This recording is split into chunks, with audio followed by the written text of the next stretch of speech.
ক্লাসে ছিলাম, তো এখন আমাদের কোচিং শুরু হয় নাই। যারা হচ্ছে এমটিতে খারাপ রেজাল্ট করছে তাদেরকে মিস সাজেশন দিতেছিল যে এগুলো পড়ো। হঠাৎ করে একটা অনেক জোর বিকট শব্দ হয়েছে, মিস সবাই কান ধরে ফেলছে, মিস অনেক তাড়াতাড়ি করে কান ধরছে।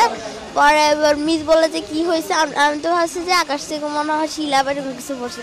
পরে আমরা যখন বেরোইছি দেখি যে যেখান দিয়ে আমরা সিঁড়ি দিয়ে ক্লাসে উঠি সেই সিঁড়ির জায়গাটা পুরোটা পুড়ে গেছে। আর সিঁড়ির ওই পাশে কিছু 7-8-এর ছেলেরা পড়তো, ওদের ইয়েটা পুরো পুড়ে গেছে, সিঁড়ির সাইড পুরো পড়ে গেছে।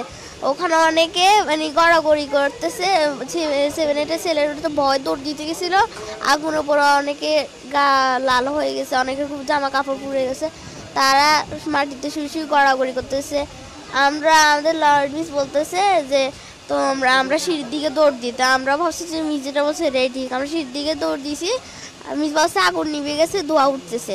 আমরা ওখানে গেছি, গ্যাস সরে দিছিল। পরে মিসে একজনের গায়ে পড়ে গেছে, আবার একটা 8-এর ভাই আমার গায়ের উপর পড়ে গেছে। পরে আমার একটা বান্ধবী আমার গায়ের উপর পড়ে গেছে।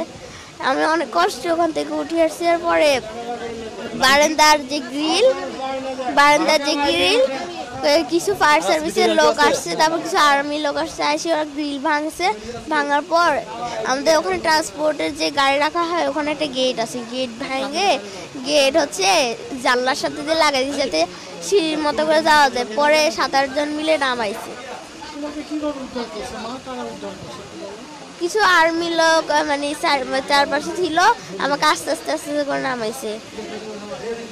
পরে যখন নামছি আমাকে দ্রুত করে কোলে করে নিয়ে গেছে, পরে রিক্সায় করে লুবানায় নিয়ে আসছে। হ্যাঁ, আমি বাইজিৎকে দেখছি, আলবিরাকে দেখছি, মেহরিনকে দেখছি, তাসমিয়াকে দেখছি। আর তোর